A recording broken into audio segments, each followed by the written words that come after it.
말씀 보겠습니다. 말씀은 누가복음 2장 36절에서 38절의 말씀을 보겠습니다. 또 아셀 지파 바누엘의 딸 안나라는 선지자가 있어 나이가 매우 많았더라. 그가 결혼한 후 7해 동안 남편과 함께 살다가 과부가 되고 84세가 되었더라. 이 사람이 성전을 떠나지 아니하고 주야로 금식하며 기도함으로 섬기더니 마침 이때에 나와서 하나님께 감사하고 예루살렘의 속량을 바라는 모든 사람에게 그에 대하여 말하니라. 아멘, 아멘. 이 말씀을 가지고 성전에서 기도하는 자가 주를 사모한다, 성전에서 기도하는 자가 주를 사모한다라는 제목으로 같이 은혜를 나누기를 원합니다. 제가 국민학교 4학년 때 친구 따라서 교회를 열심히 다니기 시작하였습니다. 그리고 국민학교 5학년이 되었어요. 5학년이 되었을 때 성탄절 2부 행사로 5학년, 6학년들이 주로 하는 게 선곡이었습니다. 그 선곡을 할 거냐고 물어보더라고요. 그래서 제가 선곡을 하겠다라고 이야기를 했습니다. 그래서 선곡을 하는데 그 선곡에서 동방박사들이 나오지 않습니까? 제가 동방박사 역할을 한 것이 아니라 동방박사가 타고 오는 낙타, 이 낙타 가운데 한 마리, 낙타 한 마리가 되어서 선곡을 한 적이 있습니다. 낙타에게도 대사 한두 구절이 있었어요. 근데 그 대사가 뭐였는지 저는 기억이 나지 않는데 별에 대한 대사였던 것 같습니다. 그러고 난 다음에 국민학교 6학년 때 또 성탄절 2부 선곡이 있었습니다. 그때도 저는 이 선곡에 참여했습니다. 이때 저의 역할은 마곡간을 방문하는 목자들 가운데 한 목자의 역할을 했습니다. 성탄절 하면 우리는 주로 이 두 부류의 사람들만을 생각합니다. 예수님께서 태어나신 마곡간을 방문한 목자들, 그리고 동방에서 별을 보고 찾아온 동방 박사들을 생각하죠. 그런데 오늘 본문에는 아기 예수님을 만나는 또 다른 경건한 사람들이 나옵니다. 이들은 어디에서 아기 예수님을 만났습니까? 성전에서, 예루살렘 성전에서 만났습니다. 예루살렘 성전에서 아기 예수를 데리고 온 요셉과 마리아를 통해서 아기 예수님을 만나고 아기 예수님으로 인하여 찬양하고 아기 예수님에 대해서 증거한 사람이 되었습니다. 이 사람은 바로 시므온과 안나 선지자입니다. 예수님께서 베들레헴 마구간에 태어나시고 40일이 지난 후에 예루살렘 성전에 가셨습니다. 이때 이들이 아기 예수님을 보았던 것입니다. 시간적으로 우리가 좀 이해하실 필요가 있는데요. 예수님께서 베들레헴 한 마곡간에 태어나실 때는 누가 방문했죠? 목자들이 방문했습니다. 목자들이 방문했어요. 누가복음 2장 15절에서 17절의 말씀을 보게 되면 천사들이 떠나 하늘로 올라가니 목자가 서로 말하되 이제 베들레헴으로 가서, 예수님은 베들레헴에서 태어나셨어요. 베들레헴으로 가서 주께서 우리에게 알리신 바 이 이루어진 일을 보자 하고 빨리 가서 마리아와 요셉과 어디에 누운 구유에 누운 아기를 찾아서 보고 천사가 자기들에게 이 아기에 대하여 말한 것을 전하였다라고 말하고 있어요. 즉 마곡간 이 구유에 누워있는 아기 예수님을 보고 경배한 사람은 누구였어요? 목자들이었어요. 목자들이었어요. 예수님은요 마곡간에서 태어났어요. 그리고 구유에 누웠습니다. 그리고 그 속에서 마곡간에 있을 이유가 없잖아요. 그래서 예수님은 마곡간에 태어났지만 어디로 갔을까요? 베들레헴의 어느 한 집으로 갔죠. 베들레헴의 어느 한 집에 머물러 있을 때 누가 방문했을까요? 동방 박사들이 방문했습니다. 마곡간에 있을 때 동방 박사들이 방문한 게 아니라 베들레헴의 한 집에 있을 때 방문한 거예요. 마태복음 2장 11절의 말씀을 보게 되면 집에 들어가, 베들레헴의 어느 한 집을 말하는 거, 집에 들어가 아기와 그의 어머니 마리아가 함께 있는 것을 보고, 이 동방 박사들 말합니다. 엎드려 아기께 경배하고 보배함을 열어 황금과 유황과 몰약을 예물로 드리니라. 동방 박사들이 예수님을 방문할 때는 마곡간이 아니라 어디라고요? 베들레헴의 한 집에서 경배했습니다. 그러니까 예수님께서 태어나시고 언제 방문했는지 정확하게 알 수는 없어요. 그렇지만 마곡간이 아니라 베들레헴의 어느 한 집에 동방 박사들이 찾아와서 방문했습니다. 예수님께서 마곡간에 태어나시고 베들레헴의 어느 한 집에 있고 난 다음에는 유다 남자들은 어떠죠? 몇 일 만에 할례를 해야 되죠? 8일 만에 할례를 행해했습니다.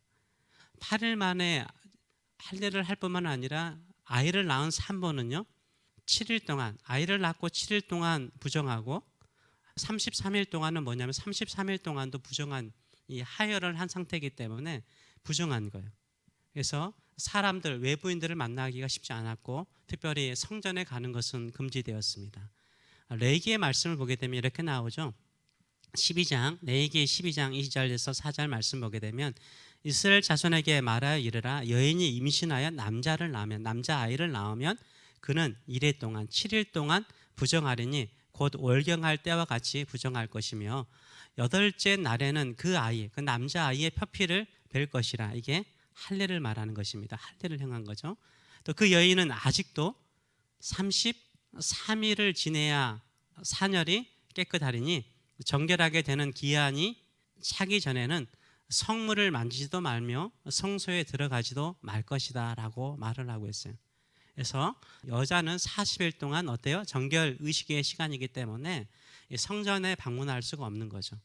그러면 요셉과 마리아가 아기 예수를 데리고 예루살렘 성전에 왔을 때는 아이가 태어난 지 40일이 지난 후죠. 지난 후를 말하는 것입니다.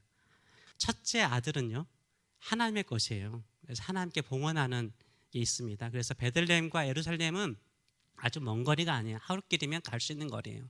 그래서 예루살렘 성전에 가서 봉헌식을 할 때 이 시므온과 안나 선지자를 만나게 되었던 것입니다.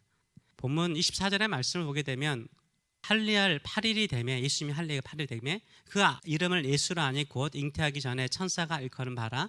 모세의 법대로 정결 의식이 참해 아기를 데리고 예루살렘에 올라가니 이는 주의 율법에 쓴 바 첫 해의 첫 남자마다 주의 거룩한 자라 하리라 한 대로 아기를 죽게 드리고 봉헌식을 말하는 것을 말하고 있습니다. 이 두 사람을 만난 거예요. 이 안나와 이 시므온 선지자는 어떤 사람이었어요? 기다리는 사람이었어요. 이들은 이스라엘을 위로하는 메시아, 이스라엘을 회복시키는 메시아가 오기를 기다리는 사람이었어요. 이 두 사람의 특징은 무엇입니까? 기다렸다는 거예요. 기다렸다는 거예요. 누구를 기다렸어요? 메시아를 기다렸어요. 어디에서요? 성전에서 기다렸어요. 성전에서 그들은 간절한 마음으로 기다렸던 사람들이었습니다. 시므온은 어떤 사람입니까? 시므온은 성전에서 경건한 사람이었어요. 아주 경건한 사람이었어요. 주의 구원을 바라는 사람이었습니다. 누가복음 2장 25절의 말씀을 보게 되면 이렇게 나오죠. 예루살렘에 시므온이라는 사람이 있으니 이 사람은 의롭고 경건하여 이스라엘의 위로를 기다리는 사람이라. 이스라엘을 위로하는 사람은 메시아를 말하거든요. 이스라엘의 위로를 기다리는 사람이었어요. 그래서 성전에서 늘 기도하는 사람이기 때문에 뭐가 충만했어요? 성령의 그 위에 머물렀대요. 계셨대요. 26절의 말씀 보게 되면 그가 주의 그리스도 메시아를 말합니다. 메시아를 보기 전에는 죽지 않겠다. 너 반드시 죽기 전에 메시아가 오심을 보게 될 것이라는 성령의 지시를 받았대요. 27절의 말씀을 보게 되면 갑자기 성령의 감동이 있어서 예루살렘 성전을 들어간 거예요. 누구를 만나기 위해서요? 아기 예수를. 성령의 감동으로 성전에 들어가며 마침 부모가 이 요셉과 마리아가 율법의 관례대로 행하고자 하여 그 아기 예수를 데리고 오는지라. 아기 예수를 본 거예요, 시므온이. 이때 어떻게 말합니까? 시므온이 아기를 안고 하나님께 찬양하여 이르되 주제여 이제는 말씀하신 대로 종을 평안히 놓아 주시는도다. 이제 내가 메시아를 보았으니까 이제 죽을 수 있다는 거예요. 내 눈이 주의 구원을 보았습니다 라고 찬양을 합니다. 시므온은요, 성령에 충만할 때 누구에 대한 사모함이 있었어요? 메시아가 올 것에 대한 사모함이 있었어요. 메시아가 와서 이스라엘 사람들을 위로할 것이라는 사모하는 마음이 있었어요. 네가 죽기 전에 너 메시아를 볼 거라는 이 마음을 성령께서 주신 거죠. 안나 선지자도 경건한 여인이었습니다. 37절과 38절의 말씀을 보게 되면 안나가요, 결혼해가지고 남편이 7년 만에 죽어서 과부가 되고 84세가 되었더라. 안나가 성전을 떠나지 아니하고 주야로 금식하며 기도함으로 섬겼다라고 말해요. 84세가 될 때까지 성전을 떠나지 않고 주야로 금식하면서 기도로 섬겼대요. 38절의 말씀을 보게 되면 마침 이때에 나와서 하나님께 감사하고 예루살렘의 속량을 바라는 모든 사람들에게 그에 대해서, 예수님에 대해서 이야기를 했다라고 말하고 있어요. 이스라엘을 구속하고 대속하고 새롭게 할 메시아가 바로 이 아기 예수라라고 증거했다라고 이야기를 하고 있습니다. 시몬이나 안나는요, 예수 그리스도의 오심을 기다리는 사람이었어요. 성전에서 기다리는 사람이었어요. 기도하면서 기다리는 사람이었어요. 예수님의 봉헌식, 예수님이 첫 번째 아들이기 때문에 하나님께 드리는 이 봉헌 예식 때 예수님을 뵙게 되고 메시아를 만났음을 그들은 확인하는 것입니다. 그렇다면 이들은 언제까지 기다렸을까요? 어느 정도 기다렸을까요? 얼마나 기다렸을까요? 오랫동안 기다렸죠. 거의 한평생 기다렸습니다. 죽기 직전까지 기다렸어요. 시므온도 29절에서 말하지 않습니까? 나를 놓을 때가 되었네요. 왜요? 나이가 들었기 때문인 거예요. 나이가 든 노인일 때까지 메시아가 오시기를 기다렸던 거죠. 안나는 어떻습니까? 안나는요 84세예요. 아기 예수를 볼 때가 84세였어요. 결혼해서 남편과 7년 살고요. 보통 그 당시에 10대 후반에 결혼하거든요. 20대 중반에 사별한 거예요. 약 60년 동안 성전을 떠나지 않고 밤낮 기도하며 메시아 오시기를 기다렸던 거죠. 이 두 사람의 위대함이 무엇입니까? 아기 예수님을요 알아보았다는 거예요. 더 위대한 것은 아기 예수님을 알아봤다는 거예요. 이 아기 예수님이 메시아인 것을 알아본 사람이에요. 아기로 왔을 때 그 순간 알아본 사람이에요. 왜? 그들은 기도하는 사람이고 사모하는 사람이고 성령께서 함께하는 사람이기 때문에 그냥 베이비인데도 이분이 하나님께서 말씀하시고 이스라엘 백성을 위로하실 그리스도라는 것을 알아본 사람이에요. 누가 이 땅에 하나님의 나라가 임하고 하나님의 뜻이 이루어지는 것을 알아볼 수 있을까요? 하나님의 일하심을 알아볼 수 있을까요? 기도하는 사람이에요. 사모하는 사람이에요. 하나님의 일하심을 사모하는 사람인 줄 믿습니다. 저와 여러분이 그런 사람 되시길 축원합니다. 지금 이 시대에 필요한 사람은요, 저는 이 두 사람과 같은 사람이라고 생각을 해요. 성탄절을 맞이해서요, 우리 모든 성도님들이요 예수님을 기다리는 사람 되었으면 좋겠어요. 예수님께서 이미 오셨어요. 두 번째 오실 거 아니에요? 다시 오실 거예요. 언제 오실지 몰라요. 지금 예수님께서 다시 오실 때가 되지 않았다면, 그 중간에 우리가 있다면 우리는 사모할 게 있죠. 뭡니까? 성령이죠. 성령께서 임하시도록 사모해야 돼요. 성령께서 오셔서 새로운 역사를 이루도록 늘 사모하시는 저와 여러분 되시길 축원합니다. 그러면 어떤 마음의 자세를 가지고 사모해야 돼요? 세 가지예요. 기다리고 오랫동안 기도하고 그리고 알아봐야 돼요.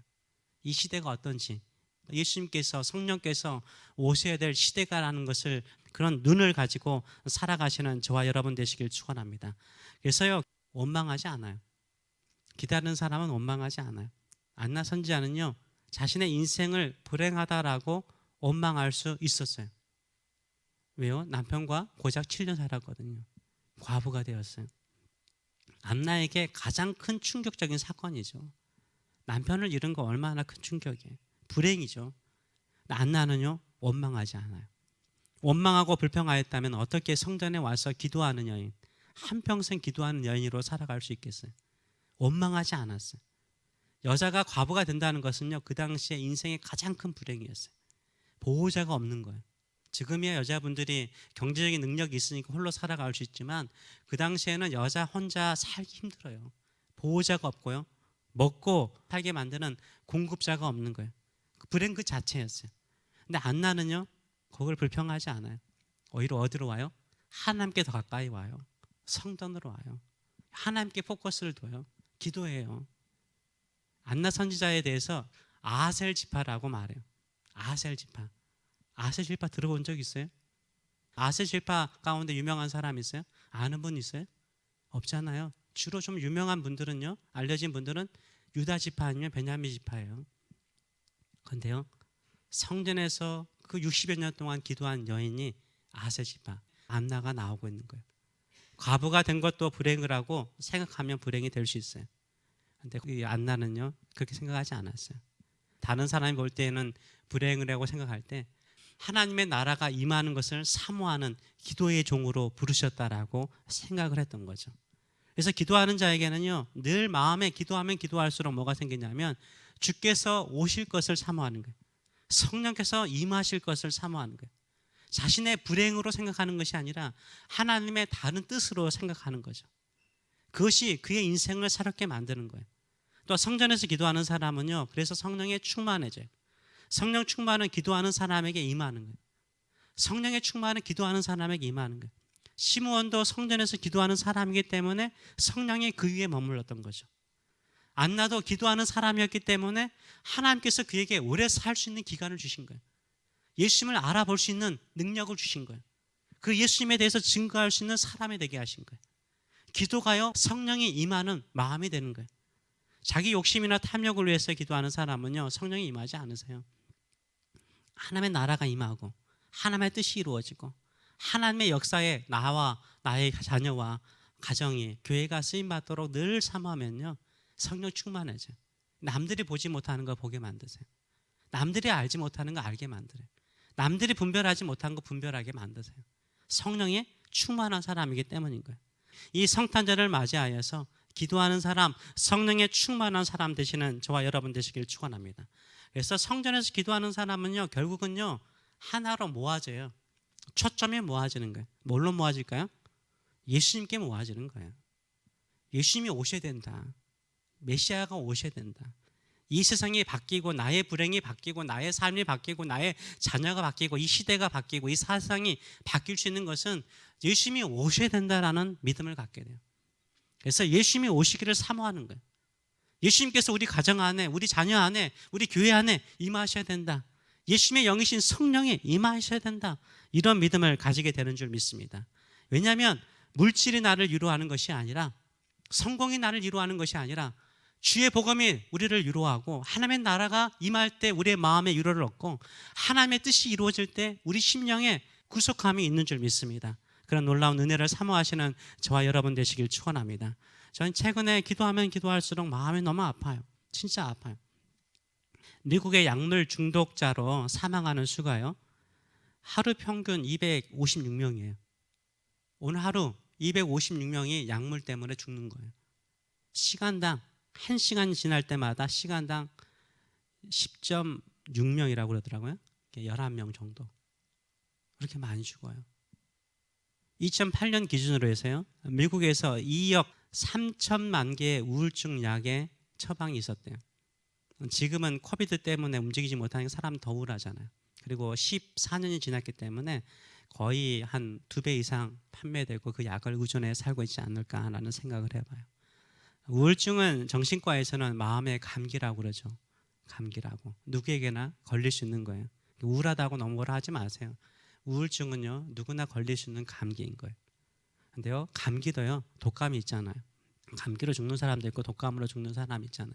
마음이 약하고 약하면 이 정신적인 우울증도요, 많은 사람을 죽음에 이르게 만들 때가 참 많습니다. 여러분도 알다시피 독감으로 미국은요 7만 9천 명이 죽습니다. 1년에. 한국은 약 5천 명이 죽는 걸로 나와 있습니다. 그러면 마음의 독감인 우울증으로 얼마나 많은 사람이 죽을까요? 약물 중독이나 오용으로 이렇게 많이 죽어가고 있어요. 사람들이 왜 약을 의지할까요? 이 마음이 그렇게 약해졌을까요? 그것은 교회 밖에 있는 사람이나 교회 안에 있는 사람이나 동일해요. 차이가 별로 없어요. 왜 그럴까요? 왜 그럴까요? 그들 안에 예수님이 없거나 예수님의 사랑과 은혜와 그 치유와 그 은총을 사모하는 마음이 없기 때문인 거죠. 우리가 어디에서 위로를 받을 수 있고 어디에서 치료를 받을 수 있을까요? 약물이요, 잠깐의 고통을 사라지게 해줄 뿐이에요. 영원하게 우리 마음을 치료하지 않아요. 우리 육신을 치료하지 않아요. 예수님만이, 성령께서 임하셔야만이 참된 치료와 참된 능력이 일어나는 줄 믿습니다. 이 시대에 얼마나 많은 사람들이 두려움 속에 사는지 몰라요. 지금 이 코로나 팬데믹으로 사람들이 두려워하잖아요. 무서워하잖아요. 두려움과 무서움은요, 나누어 버려요. 사람을 나누어요. 차별해요. 두려움은요, 차별을 만들어요. 불신을 만들어요. 우리가 돈을 위해서 살다 보니까 돈 가지고 사람들 평가하잖아요. 가난하지 않기 위해서 열심히 우리도 일하고, 우리 자식들도 잘 공부해가지고 이 학업이, 공부가 또 좋은 직장을 얻게 만들고 부자가 되기 때문에 그걸 요구해요. 그러다 보니까 어떻게 돼요? 다 돈을 위해서 사는 거예요. 돈을 위해서 살다 보니까 뭐 돼요? 마음도 병들어요. 몸도 병들어요. 그게 우리 인생이라면 얼마나 마음이 아파요. 이 모든 것들을 해결하고 치료하시는 분이 예수 그리스도밖에 없다라고 생각합니다. 예수님께서 임하셔야 되는 거예요. 예수님께서 다시 오시기 전까지 우리 안에 임하시는 분이 누구세요? 성령이세요. 성령께서 임하시면 우리의 마음에 기쁨을 줘요. 행복을 줘요. 즐거움을 줘요. 감사를 줘요. 환경에 매몰되는 것이 아니라 내 안에 있는 이 성령의 충만함, 말씀의 충만함, 하나님께서 나와 함께 하시고 나를 사랑하시되 끝까지 사랑하신다는 이 사랑의 확신이요, 그 어떤 것도 이기게 만드는 줄 믿습니다. 이런 믿음을 가지고 살아가시는 저와 여러분 되시길 축원합니다. 그래서 성령의 사람들은요 새로워하죠. 베드로가 첫 번째 성령의 충만함에서 한 외친 말이 무엇입니까? 사도행전 2장 17절 말씀 보게 되면 이러죠. 같이 한번 읽어보겠습니다. 하나님이 말씀하시기를 말세에 내가 내 영을 모든 육체에게 부어주리니 너희의 자녀들은 예언할 것이요 너희의 젊은이들은 환상을 보고 너희의 늙은이들은 꿈을 꾸리라. 아멘. 이런 역사가 우리 안에 임하기를 사모하는 마음을 가지고 살아가시는 저와 여러분 되시길 축원합니다. 우리 자녀들이 꿈이 없고요, 늙은이들이 나이가 들면 들수록 성도들이 꿈이 없다면 아직 성령이 충만하지 않은 거예요. 우리 성도님들이 나이가 들면 들수록요 꿈꾸는 성도, 교회가 부흥하고 우리 자녀들의 세대가 살아나고 하나님께서 우리와 우리 후손들을 통해서 열방 가운데 크신 일들을 꿈꾸고 사모하고 막 기도하고, 우리 젊은이들의 환상을 보고 내가 하나님의 뜻을 위해서 비즈니스라든지 학업이라든지 다양한 길들을 통해서 이웃들을 섬기고 주의 복음을 증거하는 그런 환상을 꿈꾸고 사는 것들이 어떻게 이루어질 수 있을까요? 성령을 통해서 이루어지는 줄 믿습니다. 그런 환상과 꿈을 가지고 사는 사람은요 기도하는 사람이, 기다리는 사람이요, 기다리는 사람에게 그 놀라운 역사가 일어날 줄 믿습니다. 저는 새벽마다 바라봐요. 언젠가는 이곳에 하나님께서 기도하는 자들로 가득 채워주시고, 지금도 우리가 찬양할 때 얼마나 큰 목소리로 찬양하는지 제가 알고 있어요. 더 큰 찬양으로 그냥 이 노르우드 저기 클러스터까지 우리의 찬양의 소리가 울려 퍼지면서 하나님의 임재와 하나님의 능력이 충만한 교회, 이런 교회로 성장하며 또 수많은 영혼들을 살리는 데 기억에 쓰임받는 역사가 일어나기를 사모합니다. 그래서 사도행전 2장 21절의 말씀처럼 누구든지 주의 이름을 부르는 자는 구원을 받으리라. 주의 이름을 부르는 자들이 많아져서 수많은 영혼들이 주께로 돌아오는 그런 기적의 역사가 일어나도록 늘 사모하는 마음을 가지고 살아가시는 저와 여러분 되시길 축원합니다. 안나는요 자기 인생을 생각하면 불행이라고 생각할 수 있었어요. 그러나 60여 년 동안 성전에서 기도했습니다. 기도하면서 진정으로 이 백성을 속량하고 이 백성을 위로하실 분은 메시아밖에, 그리스도밖에 없다라고 믿었어요. 그래서 그것을 위해서 기도했고 살았을 때 아기 예수를 보고 아기 예수를 증거하는 사람이 되었습니다. 인생의 불행이 찾아올 수 있습니다. 그것을 불평한다는 것은 내 인생이 불행하다고 스스로 단정하는 거예요. 불평한다는 것은 내 인생이 불행하다고 스스로 단정해 버리는 거예요. 불평한다는 것은 내 인생이 끝났다라고 스스로 마무리하는 거예요. 제발 마무리하지 마세요. 아직 끝나지 않았어요. 아직 끝나지 않았으면 기다리세요. 성전에서 기도로 기다리시는 저와 여러분 되시길 축원합니다. 그러면 우리 자녀들이 예언하게 될 것이고 우리의 젊은이들이 환상을 보게 될 것이고 늙은이들이 꿈을 꾸는 새로운 세상이 열리게 될 줄 믿습니다. 이런 믿음을 가지고 살아가시는 저와 여러분 되시길 축원합니다. 기도하겠습니다. 아기 예수님께서 마구간에 오신 것처럼 여러분의 가정 안에, 여러분의 자녀 안에, 우리 안에 임하셨습니다. 이제 알아봐야죠. 그리고 예수님이 오셔야만이 새로운 세상이 열리고 새로운 삶이 열리고 새로운 꿈이 열리고 새로운 환상을 보게 되고 새로운 능력이 일어나는 줄 믿습니다. 이미 예수님께서는 2000년 전에 오셨습니다. 그러나 우리에게 성령을 보내시겠다라고 약속하셨고 성령은 우리 가운데 있습니다. 이제 성령에 충만한 사람 되기를 원합니다. 기도하는 사람, 기다리는 사람, 하나님의 아들이신 예수님이 다스려야만이 참된 위로가 있고 참된 속량이 있고 참된 구원이 있고 참된 생명이 있습니다. 이런 소망을 가지고 주를 사모하는 자에게 이런 놀라운 역사가 일어날 줄 믿습니다. 하나님, 성령께서 다스리는 저희 자녀와 저희들의 삶이 되게 하여 주시옵소서. 오소서, 임하소서, 임마누엘 하나님이시여 임하소서. 이런 사모하는 마음을 가지고 기도하겠습니다. 살아계신 하나님 아버지 은혜를 감사드립니다. 예수님께서 오셨습니다. 아기 예수로 오셨습니다. 성전에 수많은 사람들이 있는데 시므온과 안나는 아기 예수님이 메시아인 것을 알아보았습니다. 기도하고 기다렸기 때문에. 오늘도 우리는 바라봅니다. 우리는 기도합니다. 기다립니다. 이 땅에 수많은 사람들이 죽어가고 있습니다. 참된 위로를 얻지 못하여 죽어가고 있습니다. 참된 행복을 찾지 못하여서 갈증내며 분노하며 살고 있습니다. 다시 한번 모든 열방에 있는 수많은 사람들에게 예수 그리스도의 복음이 힘있고 능력있게 증거되어서 환상을 보게 만들고 꿈을 꾸게 만들고 그들의 마음속에 행복과 기쁨과 용서와 평강이 넘치는 그런 세상에 속히 올 수 있도록 임하여 주시옵소서. 이제는 낮고 천한 자를 높여 나의 이름을 영광스럽게 할 것이라 라고 늘 말씀하시는 하나님 아버지의 크신 사랑하심과 낮고 낮은 곳에 내려오셔서 우리를 위해서 성량의 제물이 되시고 구속의 제물이 되셔서 우리를 살리시고 우리에게 꿈과 환상을 주시는 우리 주 예수 그리스도의 무한하신 은총과 오늘도 우리에게 임마누엘 하나님으로 늘 임하시면서 불평하지 말아라.